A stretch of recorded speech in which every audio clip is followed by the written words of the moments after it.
বলে কি মাদ্রাসায় পড়ে কি লাভ, বলে না? মাদ্রাসা পড়ে কি লাভ, অনেকে বলে কথা, বলে না? তো মাদ্রাসা পড়ে কি লাভ? সে তো মাদ্রাসায় পড়লে সে মাদ্রাসায় চাকরি করবে, হ্যাঁ, 5,000, 7,000, 8,000 টাকা বেতন পাবে। ইঞ্জিনিয়ার বানাবে, বেতন আছে না 50,000, 60,000 টাকা বেতন। ডাক্তার বানাবে 50,000 টাকা বেতন, 1 লাখ টাকা বেতন। হ্যাঁ, পুলিশ বানান, আর্মি বানান, এগুলো বলো হুজুর ভাইয়া কি লাভ? হ্যাঁ, আরে ভাই, আলেমের মর্যাদা দুনিয়ার মধ্যে না বুঝবেন না, পরকালে বুঝবেন। আর আপনি ডাক্তার হয়েছেন, আপনার বাবা মারা গেছে, বাবা মারা গেছে, বাবার সঙ্গে কোরআন তেলাওয়াত করতে পারেন। আপনার মা মারা গেছে, আপনি জানাজার পড়াতে পারেন না।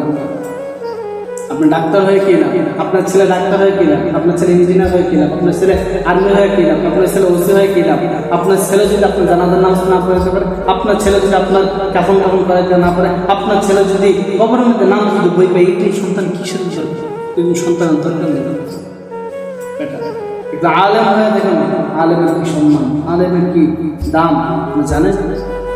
দুনিয়ার মধ্যে হয়তো সম্মান দিচ্ছেন না, আল্লাহ জানেন কি সম্মান দিচ্ছে আলেমদের সাথে, বলতে শেষ করতে পারবো না।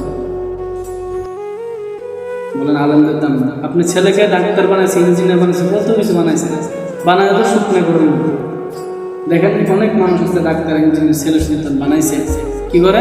ছেলে ডাক্তার হয়েছে, ইঞ্জিনিয়ার হয়েছে, বিয়ে করার পরে ছেলে মা বাপকে বৃদ্ধাশ্রম পাঠিয়ে দিচ্ছে। তো আপনার লাভ হলে কি?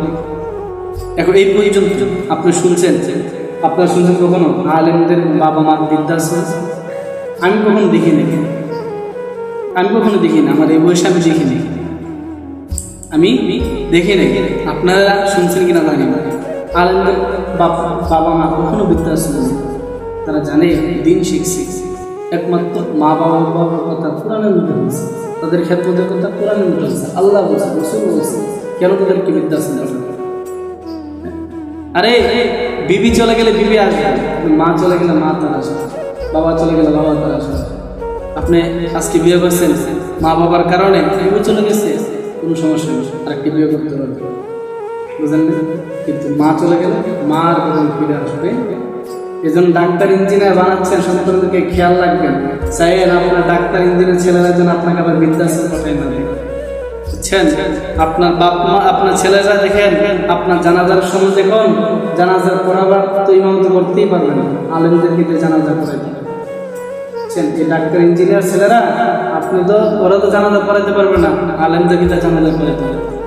চাইয়েন ডাক্তার ইঞ্জিনিয়ার বানাচ্ছেন তো কোনো আপত্তি নেই, বানান, কিন্তু দিনের শিক্ষক দিয়ে যেন আপনাকে বৃদ্ধাশ্রমে যেতে না, দিনই শিক্ষা না দিবেন, দিনই জ্ঞান তাদের মধ্যে না ঢুকাবেন, দেখবেন বৃদ্ধ বয়সে আপনাকে বৃদ্ধাশ্রমে থাকতে হবে। ছেলে বলবে আমার যত টাকা আগে দিব, আমার বাপ মাকে বৃদ্ধাশ্রমে, তাহলে আপনার ছেলেকে ডাক্তার আমি কিনা কিনা। সেদিন আমাকে এক ব্যক্তি বলতেছে, হুজুর আমি গেছিলাম, এত কষ্ট করে ছেলেকে মানুষ করলাম, লেখাপড়া করে ডাক্তার ইঞ্জিনিয়ার ডাক্তার বানাইলাম, আচ্ছা ছেলে আমার ঘুরতে পারছি, আমার ছেলে ডাক্তার হয়েছে, হওয়ার পরে বউর কথা রাখতে গিয়ে আমি হয়ে গেছি। ঠিকই আছে, আমি মনে করি ঠিকই আছে, দিনই শিক্ষা না দিলে যা হবে। দিনই শিক্ষা সন্তানদেরকে আগে দিনই শিক্ষা দিবেন, তারপর দুনিয়াদারি শিক্ষা দিবেন। দিনই শিক্ষা যখন সে পাইবে, সে কখনো আপনাকে বৃদ্ধাশ্রমে পাঠাবে, সে কখনো আপনার ঘর থেকে বের করে দেবে, সে কখনো আপনার সাথে খারাপ আচরণ করবে না, সে কখনো আপনার সাথে জুড়ো কথা বলবে না, যদি দিনই শিক্ষা দিন।